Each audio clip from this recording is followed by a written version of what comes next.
Hey, everybody. Thanks for tuning in. I'm Yori Chisholm from bagpipe-related, and I'm coming to you live today from my kitchen. So just sitting here, and for those of you who watch my YouTube channel, you know that I have my cool studio, which is here at the house, but there's no windows down there, and sometimes I get a little sick of being in my basement studio bunker set up there. It's got great lighting and camera and everything, but sometimes I just get a little bit sick of being down there without any light. So it's kind of fall here in Seattle, but kind of a nice day out there today. So I'm coming to you from my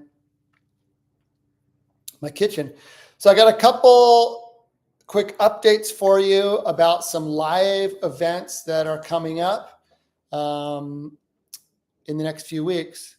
Next month, on October 12th, I'm going to be piping in Seattle with Carlos Nunez at Seattle's Town Hall. So if you know Carlos Nunez and you've seen some of his videos or heard his CDs, you know how totally amazing he is. He is, in my opinion, the undisputed master of the Galician gaita, which is from Spain, the bagpipe from the north of Spain in Galicia. And I've played with Carlos a bunch of times, and he's one of the most virtuosic and exciting performers that you will see anywhere. And it's fantastic that he's coming back to Seattle after several years. And I'm just really thrilled to get to play with him again. So I'll put some links below to some of my favorite videos with Carlos, but he's just completely amazing. Totally virtuosic, amazing arranger. And he's got his whole band, his brother Shirsho on drums, Pancho on guitar, and usually some fiddlers. And I think the Polatsky brothers have been touring with him on fiddle and dancing. Just amazing show. And yeah, Carlos is just a real talent. And we're lucky that the Spanish consulate here in Seattle, who's a big supporter of Carlos, is bringing him to town at Town Hall. So that's August 12th. Carlos is also doing a show in Chicago and I think New York City. So if you're in any one of those places, you got to go. He's totally amazing. So check out his website. I'll put the link down there too.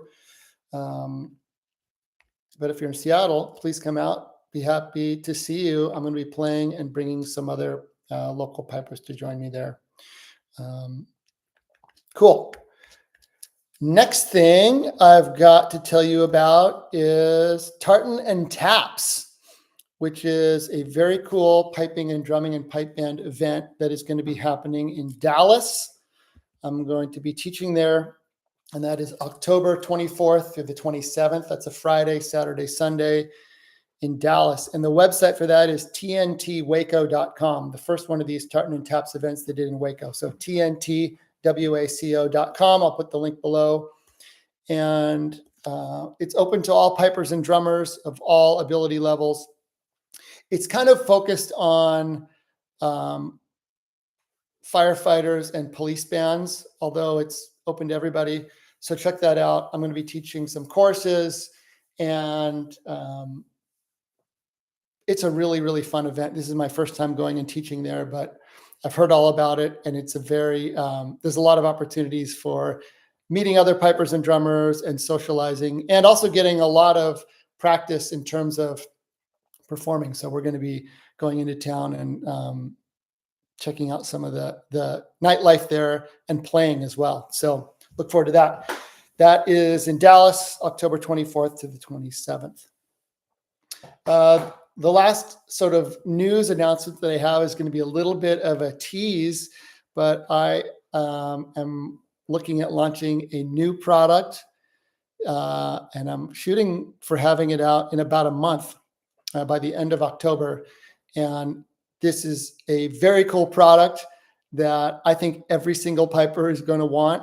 And there's nothing like this that is available in the world today. I'm very excited, collaborating with a company that's extremely well known in the world. And anyway, that's all I'm going to say for now, but stay tuned for what's coming up from bagpipe-related.com and me with a new product that pipers, you're going to want one of these. So stay tuned for that. Okay, cool. So if you are watching on the live stream, go ahead and, pop in the chat and say where you're from, introduce yourself. And if you have any questions, if you're watching on the replay on YouTube and you're not catching me live, that's fine. I can still see your questions. So go ahead and pop in a question or a comment there, and I'll answer it either in the comments or I will address it in a future video. Cool. So I got a question today, and the question was, the chanter reed in both my band chanter and my secondary chanter both seem to be chirping when I play a high G grace note. Is that a fingering issue? Do they need to be poked, worn out, something else that I'm doing wrong? So that is a great question. It can be several things. So what happens when a reed is chirping is that instead of getting that nice, clean G grace note sound, you get that chirp or squeal. Sometimes the squeal lasts longer, but a chirp can be just, it's like a higher pitched sound instead of that normal high G grace note sound. These are the things that can cause it. One is that the reed is too easy. And that could be that the reed is just, it can't handle the pressure that you're giving it. So whatever pressure that you're blowing your pipes could be comfortable for you, but the reed has just gotten too easy, and that's one of the signs. Another sign that the reed is too easy will be, it'll be sharp overall, especially on the top hand. And sometimes you get what we call a thin top hand, or just a thin sound overall, which means it's a little bit quiet and it's not projecting. So when the reed is too easy, that could mean that you need to get a new reed, or it could mean that the reed can be saved and you can extend the life of your reed and get some really good additional playing time out of the reed if you poke it. So what you need is a special tool that will open up the reed from the inside. So the way that the cane blades work is that they're touching on the sides, but then it's open in the middle. These are the cane blades of the reed. And the cane blades are wrapped around a metal tube that we call a staple. And that staple can be brass or copper. So you have the soft cane blades, which are tied with that wrapping around that metal tube. So what you can do is, if you have a poker, which is a specialty tool that allows you to insert inside the bottom of the reed, and what it will do is it will open up that staple just a little bit, and it'll spread those cane blades of the reed apart. So what it does is it makes the reed take a little bit more air, so it's not too easy anymore. You can bring it into the right strength. If it's too sharp, it will fix that sharpness. It won't be quite as sharp. It'll be a little bit flatter and closer to in tune, and it'll have a more robust sound. So one of my most successful and popular products is the Piper's Ultimate Reed Poker. So that's what I would recommend that you get. It's very easy to use. It's intuitive. You just stick it in the bottom of the reed until it touches. And because the poker is round, you don't have to twist it. Twisting doesn't do anything. And because it's tapered, you just, as you insert it, the more you insert it, the more it will open up the reed. So it's very, very easy to control.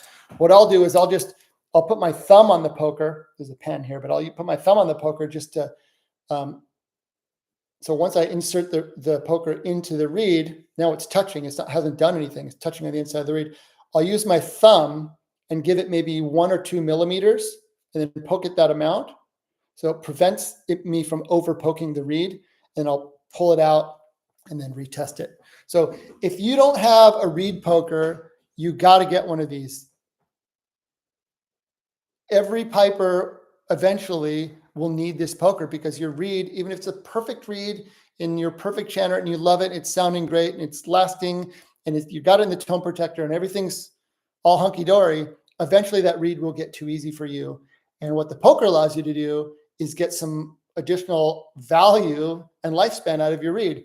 I've had many experiences over the years where I had a reed that was absolutely perfect, and then it just got a little bit too easy.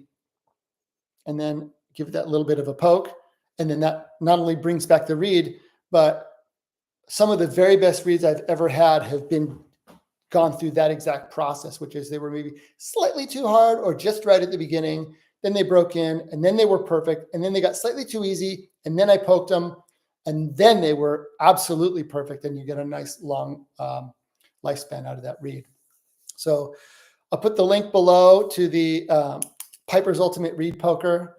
It's a great value. It will save you so much money over the years and hassle, because you'll be able to extend the life of your reeds.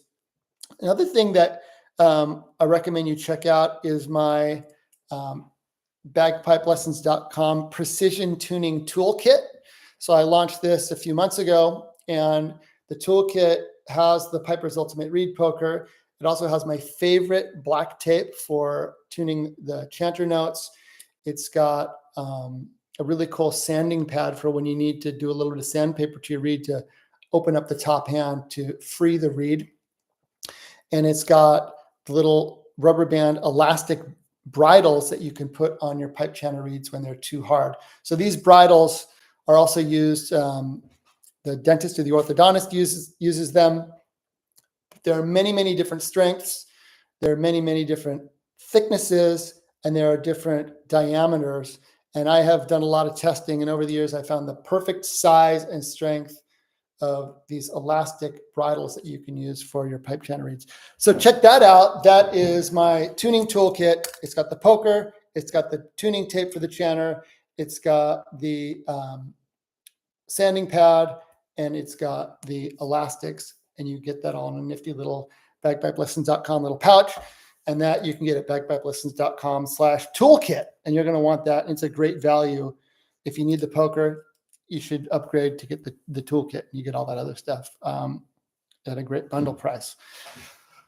So that's the first thing that you need to look at if your reed is chirping. A couple other things to look out for. People always say it goes without saying, and then they say it anyway. So I think it doesn't go without saying. It's important to know that your reed is at the right humidity level and that it's not too dry. So way back before we had tone protectors, we had this issue that our reeds would dry out in between playing sessions. And then what I did, and what a lot of pipers did for years, is that you would lick your reed to get the moisture back into the reed, because without licking it, the cane could be totally bone dry depending on where you live and the humidity where you live.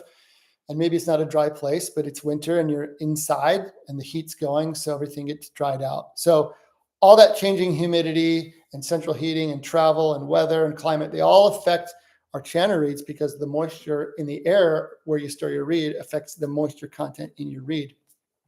So we can solve a lot of that with our tone protector, but we used to lick our reeds. We used to lick these bone dry reeds. So if you have a reed that's sharp and chirping, it's been totally fine for a long time and it starts doing that, I would look at your tone protector, and it should read somewhere around 84. And if the battery's dead and you have a blank display, well, then you need to get a new battery in there so that you know that it's working. And I have those batteries on my shop. If it's consistently below 80, it's time to change the packets in there. So those packets, those tone protector humidity packets, will last a long time, like many, many months, like 6 months or more. But they do dry out. So in most places in the world, the humidity where you have your pipes is less than 84. There are places where it's much more humid, but the typical places where pipers live and the homes where we live, it's less humid than 84%, which means the tone protector primarily, its job is to release moisture into your reed. So what that means is that those packets will get dried out. And you can see when you have a brand new tone protector packet, it's kind of soft and you can feel there's a little bit of moisture in there. It's kind of puffy. And when your tone protector packets are dried out, you pull them out, they're hard and crunchy, and they're actually in that shape of the inside of the tone protector because it's sort of hardened into that position. So it's just time to get some new packets. Again, I have those on my shop. I'm constantly hearing from bagpipers who use a tone protector and they love the tone protector. And it's just amazing for me as an inventor to have this product be used by so many pipers. And not only is it helping beginners, but I'm hearing from absolutely top world-class players who use my tone protector as part of their deal, as part of their strategy. And there's so much that goes into competing and performing at a world-class level, but having equipment that works for you and having your reeds be stored and ready to go when you're ready to play is just a huge deal. I mean, I know because I was competing at that level for many years, and when your reed is going well and your pipes feel good and they sound good and they stay in tune, everything feels right in the world. And when your pipes aren't in tune and they're not stable and the sound isn't right and they're not comfortable to play, you know, it's you're not happy. Let's just put it that way. So make sure your moisture in your reed is solid. Another thing to look at if your reed is chirping is the amount of tape that you have on your chanter. The two places to look for, well, you want to look any place you have more than a third or close to half of a hole covered, that can be a problem.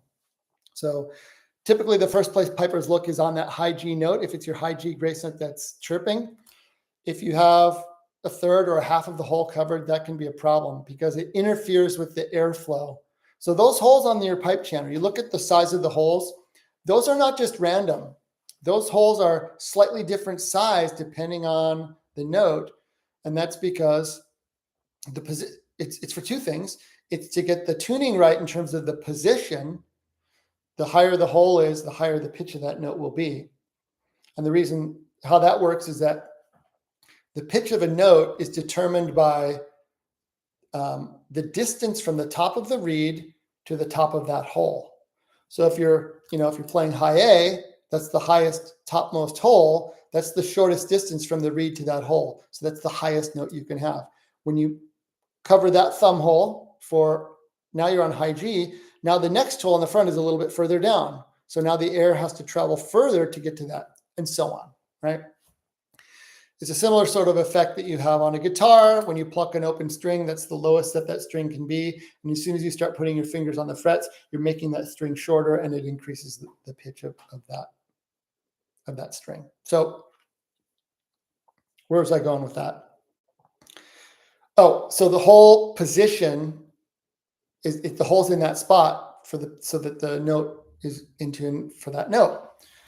The hole size is also important because if you make a hole too small, there's just not enough opening for the air to escape. There's a certain amount of air that you're blowing through that reed to get that chanter reed to sound, to get that beautiful, bright, resonant sound that we like out of a bagpipe chanter and a bagpipe chanter reed. And the smaller the holes get, there's a point where there's not enough air that escapes, and you will have problems. You can experiment with this, just get some of your tuning tape and cover up some of those holes and cover up 3/4, cover them up even more. So you just have a tiny little sliver of hole coming out, and you will discover all sorts of crazy things that happen with your sound. Not only the tuning get completely out of whack, but you'll find that you get instability and you get chirping and you get all kinds of undesirable tones and sounds coming out of your chanter. So I remember years ago, I had an old Hardy chanter that had cracked. So it was basically not playable. But because I'm kind of an inventor and an experimenter, I took that chanter and I taped up all the holes to seal them up. Then I flipped it over on the back and I drilled a new set of holes in the same position as the holes that the chanter came with. And I thought, well, let's just try this. Same position holes, but way smaller. They were about the size of practice chanter holes. And then what do you think happened? Well, it's completely unplayable. It was just basically a combination of no sound and extremely muffled sound and squealing, chirping, awful sounds. And that's what I discovered. Oh yeah, there's a reason that the holes on the pipe chanter are the size that they are. They tend to get larger the further you go down the chanter, and that's because the bore gets larger. So a practice chanter has a straight bore. If you look in the top of your practice chanter and your bottom, it's a straight bore that can be drilled with a single drill bit. The pipe chanter, if you look at the bottom, it's much, much bigger. So it's a conical bore, meaning it's a cone. It just has to do with the physics of that cane pipe chanter reed to get that bright projecting sound that we like. You can go and you can read all about the difference between conical bores and straight bores. It's a fascinating part of instrument design and the physics of musical instruments. But you also notice that as the bore gets larger, as you go down that cone towards the bottom of the chanter, the holes on the front also get larger. So there's some sort of important relationship there. So check out that you don't have too much tape on your chanter. The places to look are on the high G note, and also look down below, like look on your low A in particular. I discovered that a few years ago before I had the Infinity chanter, which I love because of its smaller holes with the closer spacing. I was playing chanters with much, much bigger holes. And in order to help with that issue, I was putting tape on the bottoms of the holes. First started doing that when I was in the Simon Fraser University Pipe Band. We had these beautiful, great sounding wooden Sinclair chanters, one of the great chanters from the previous era. But over the years, they had been carved out on the tops of the holes to raise the hole to get a brighter, higher pitch. Well, then the holes started getting, they were actually quite oval shaped. And I remember talking to a friend of mine in the band, and we both talked about the challenge and the impossibility of playing a good, clean burl on these huge holes. So what we started doing is putting tape on the bottom of the hole. Now, in that case, these oval shaped holes, they were round. We drilled them out. Now they were oval, and you put tape on the bottom, it's sort of the same size. But if you have a chanter that just has big holes and that's the design, you can get away with putting a little bit of tape on the top for tuning or a little bit of tape on the bottom to make that hole smaller. But there's a limit to what you can do. And the limit is that eventually you start restricting the airflow, and then you get squeals and chirps. So a lot of things there. If your reed is chirping, check the strength of the reed. The reed may be too easy, which means it might need a poke with my Piper's Ultimate Reed Poker, or the reed might just need to be replaced, but you don't know if it needs to be replaced until you've poked it first. You may be able to get more life out of that reed. You want to check that the reed is not too dry, so make sure you're keeping it in your tone protector and that the packets are keeping it at 84 or above 80. Replace your battery if you need to. The other thing is to watch that you don't have too much tape on any of your holes. The final thing is hole coverage. It is possible, even if your reed is good and your chanter is good and your tape is good, that you're having some issues with hole coverage. So that's just one of those things you have to play around with. One of the things that I've learned is that if the chanter is turned very slightly off from where you're used to, you can get all kinds of chirping. So that's an important thing to do. I actually have marked on the back of my chanter and my chanter stock. I have a little bit of I have a line there that I've drawn with some Sharpie. I have one of those Sharpie paint pens, and it draws nicely on the ferrule and on the back of the chanter. And I just line them up so that I can turn it so those two lines are lined up, and that works fine. The reason I started doing that was I had an experience where I was traveling around Scotland doing my competitions, and I remember exactly where I was one day. It was in between competitions, and we were going to be staying in a B&B, and I wasn't sure that I was going to be able to play my pipes at the B&B where I was staying that night. So it's a beautiful afternoon, August afternoon in Scotland in the Highlands, pulled off on the side of a little country road, nice little spot there by a river, some ferns, and I just got my pipes out and was playing. And it wasn't going well. I had just been competing the day before. I was going to be competing that next day. And I was chirping and squealing. And I was starting to freak out, like, what's going on with my pipes here? These were just fine. This is before tone protectors, but I was like, what's happening? I'm playing every day. My pipes I haven't done anything to my pipes. And I made a little bit of an adjustment to the turning of the chanter and the stock, and then it was back. It was totally back to normal, and I was completely relieved. And it was at that point that I realized, finally, it just hit home so dramatically, that a very, very slight turn in that chanter can just have a huge impact on the hole coverage. So ever since then, just do a little drawing on there. So all it looks like is, you know, that's the chanter stock. So that's going into the bag here. And then my pipe chanter, you know, it's something like this, right? And I literally have a line drawn on the back that no one can see, like but me, that looks like that. So, and you can experiment. So what I would recommend you do is, you know, get your pipes, get them sort of turned exactly how you want, play for a while, make little adjustments. If you're happy, great. Make a little mark.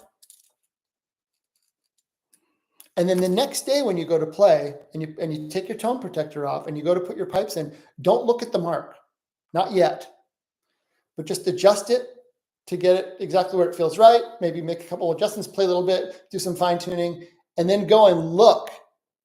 If it's slightly off, I would just make another mark. So now you have two little marks. You want to repeat that process until, without looking, you sort of like, you consistently find the right spot. And that means that's your spot. Then you know that, okay, that's my spot. And then if you line the lines up and then you strike in and then it doesn't feel right, well, maybe it's not your chanter. Maybe you just got to push your bag up or get something organized, you know, something else straightened out. So that's what I'd recommend. A little bit of whiteout, nail polish, a Sharpie. I've also seen people who take a piece of tape, just take a single piece of tape, like black electrical tape, and then just slice it in two and then line up the pieces of tape. That works fine too. But either way, what you want to do is eliminate that variable of that there's going to be something different when you assemble your pipes. You want them to be the same every time. Cool. So that was yeah, that's all about chirping. Let's see, what other questions do we have? I guess we have time for one more question. Thanks everybody for watching, who's liking and watching today. And if you're watching on the replay, thanks. So the question was about, let's see here.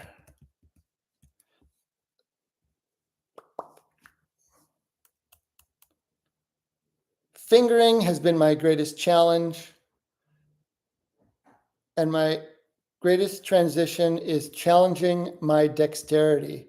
So really what we're talking about is, what can you do to keep your fingers loose and relaxed so that you can, hang on just a sec here.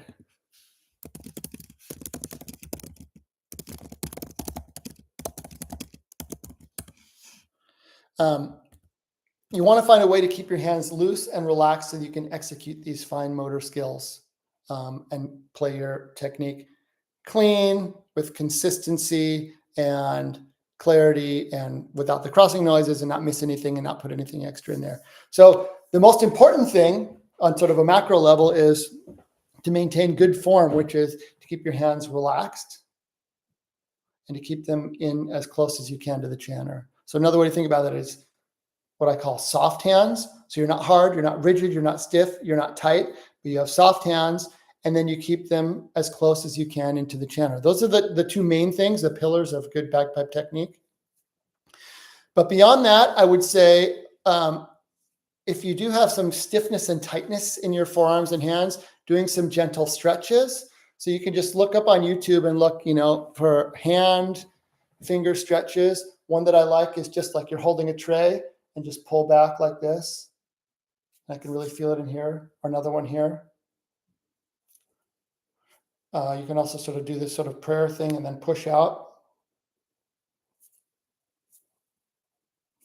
Another one is to just kind of roll your wrists, and I can feel that. I can feel it stretching in here. Also do some self-massage where you're just rubbing your forearms. I really like that. If I'm going to be, you know, playing, I'll probably do some combination of just a couple minutes of this self-massage, get the blood flowing. It's helping by rubbing the forearms, but it's also helping the hand that's doing the massaging as well. Finally, the last thing I would say is just to do some sort of general finger exercises is a good idea. There is a great series of videos on YouTube by Greg Irwin, and I'll put the link below. Or you can look up Greg Irwin Finger Yoga, and it's really, really cool. He does a series of exercises. The first one starts out like this. So you're getting a little bit of a squeeze, but then also the full extension. And switching back and forth. He also has exercises where you do individual fingers. So what it is, it's a little bit of strength work, but it's a lot of nimbleness and flexibility work. And the other thing that Greg Irwin, what you get from these exercises is finger independence, right? So you're doing that sort of thing, and then you're doing the pinky, and then he does groups of 2 and that sort of thing. So I go through phases where I do more of these finger yoga exercises. And a fun thing to do is just to sit at, when you're sitting, if you're driving, for example, and you're at a stoplight, just do this. And how many times can I do this? Do 20 of these, or the index finger. So something like that. Well, cool. You've wasted another half an hour with me on the channel. So thank you very much. I'll just say, if you like this video, if you love it, even better. But if you enjoyed this video and you want to watch more of these, check out the bagpipelessons.com YouTube channel and subscribe. It really does matter that you subscribe, because it lets YouTube know that you like the content, and then YouTube is more likely to share my bagpipe lessons videos with others. So love it if you would subscribe and hit that little bell, and you'll get notified when I do these lives. I'm going to try to do these more. If you want to take your piping to the next level, check out my bagpipe-lessons.com inner circle. I do weekly Zoom classes for my members. There's a lesson library with hundreds of lessons on all topics related to bagpipes, and tunes, exercises, product demonstrations, blowing steady, expression, all that stuff. And every one of my live classes has been recorded, and you can watch it on the replay. Also includes all of my online courses, like my Bagpipe Essentials Masterclass, which is an online course with 31 videos on all the essentials of bagpipe technique. So check out my membership at bagpipelessons.com/membership. And sign up for the YouTube channel. If you're looking for tone protectors and the toolkit and all that good stuff, I got them on my shop, bagpipelessons.com/shop.